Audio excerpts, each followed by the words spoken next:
மதுரை மீனாட்சி அம்மன் சித்திரை திருவிழா தமிழ்நாட்டின் முக்கியமான மற்றும் பிரம்மாண்டமான திருவிழாக்களில் ஒன்றாகும்.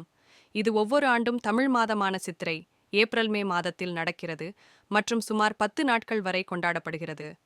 இந்த திருவிழா ஆன்மீக, கலாச்சார, மதச் சடங்குகளால் நிறைந்ததாக இருக்கும். சித்திரை திருவிழாவின் முக்கிய அம்சங்கள்: மீனாட்சி சுந்தரேசுவரர் திருக்கல்யாணம், தெய்வீக திருமணம்.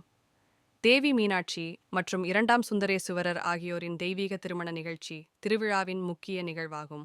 இந்த திருமணத்தை காண ஆயிரக்கணக்கான பக்தர்கள் கூடுவார்கள். இது தெய்வீக சக்திகளின் ஒன்றிப்பை குறிக்கிறது. தேரோட்டம், தேர் திருவிழா. மீனாட்சி மற்றும் சுந்தரேசுவரரை பீற்றிய திருக்கோயில் தேர்கள் பக்தர்களால் மதுரையின் வீதிகளில் இழுக்கப்படும். அழகர் வைகை நதியில் இறங்குதல். இதில் அழகர், விஷ்ணுவின் அவதாரம், அழகர் கோவிலிலிருந்து மதுரைக்கு வந்து மீனாட்சி திருக்கல்யாணத்தில் பங்கேற்கிறார். முக்கிய நிகழ்வான அழகர் வைகை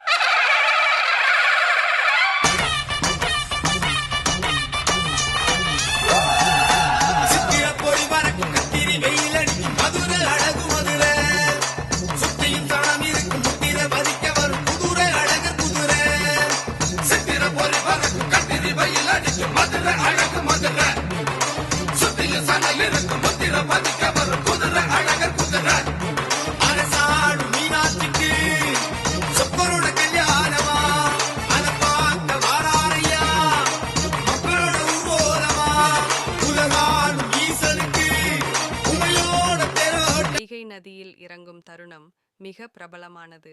இந்நாளில் லட்சக்கணக்கான மக்கள் கூடுவார்கள். இத்திருவிழா நாள்களில் தமிழின் பாரம்பரிய சங்கீதம், நாட்டியக் கலை மற்றும் ஆன்மீக சொற்பொழிவுகள் இடம்பெறும். பாரம்பரிய மற்றும் பக்தி நிகழ்ச்சிகள் விழாவிற்கு மேலும் சிறப்பை சேர்க்கின்றன. மீனாட்சி மற்றும் சுந்தரேசுவரரின் உற்சவ ரூபங்கள் அழகாக அலங்கரிக்கப்படுகின்றன. இவை கோயிலைச் சுற்றியுள்ள மதுரையின் முக்கிய வீதிகளில் ஊர்வலமாக செல்லும். இந்த திருவிழா சிவன் மற்றும் பார்வதியின் தெய்வீக இணைப்பை குறிக்கிறது. இது பிரபஞ்ச சக்திகளின் உறவை விளக்குகிறது. மதுரை ஒரு புனித நகரமாகவும் அதன் பண்பாட்டுச் சிறப்பையும் முன்னிலைப்படுத்தும் நிகழ்வாக இது பார்க்கப்படுகிறது.